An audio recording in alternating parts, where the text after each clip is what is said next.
Welcome to my channel. అందరూ బాగున్నారు కదా అండి. ఈరోజు నేను మీకు ఎంతో ఆరోగ్యకరమైన పెసరట్టు ఏ విధంగా చేయాలో చూపిస్తానండి. పిల్లలు కూడా చాలా ఇష్టంగా తింటారు. ముందుగా మనము పెసర్లు అందులో చూపించినట్టుగా ఒక కప్పు, అలాగే అరకప్పు తీసుకున్నాను, అంటే 1.5. ఆ తర్వాత బియ్యము హాఫ్ కప్పు తీసుకున్నానండి. కొద్దిగా మినపప్పు కూడా యాడ్ చేశాను, అంటే పావు కప్పు వరకు తీసుకున్నాను మినపప్పు.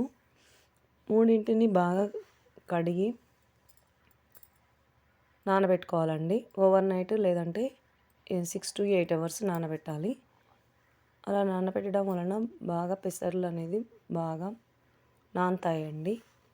అప్పుడే మనకి పిండి కూడా చాలా మృదువుగా వస్తుంది. ఇలా ఓవర్ నైట్ నానబెట్టాక దానిని పొద్దున్న చూసేసరికి ఇలా నానాయండి. చూడండి, చాలా బాగా నానాయి.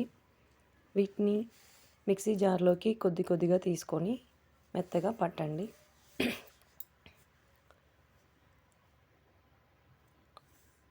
మీకు కావాల్సి ఉంటే అందులో మిర్చి చిన్నగా కట్ చేసి అల్లం పేస్ట్ కూడా వేయొచ్చండి, చాలా బాగుంటుంది. చూడండి, అలా మొత్తం పట్టేసాను, గ్రైండ్ చేశాను. ఇలా బ్యాటర్ పల్సగా ఉంటేనే మనకు పెసరట్టు కూడా చాలా క్రిస్పీగా వస్తుందండి. ఇలా వేసాక కొంచెం ఆయిల్ వేయండి. ఎక్కువగా నేను ఆయిల్ వేయట్లేదు, ఎందుకంటే అందులో ఉన్న ప్రోటీన్ పోతుందండి.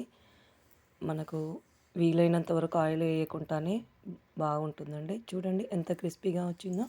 దీనిలోకి పల్లి చట్నీ చేశాను.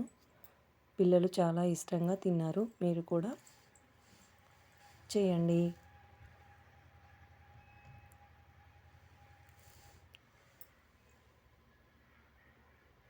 చూడండి ఎంత క్రిస్పీగా, ఎంత సాఫ్ట్గా వచ్చిందో. Thank you for watching. Please subscribe.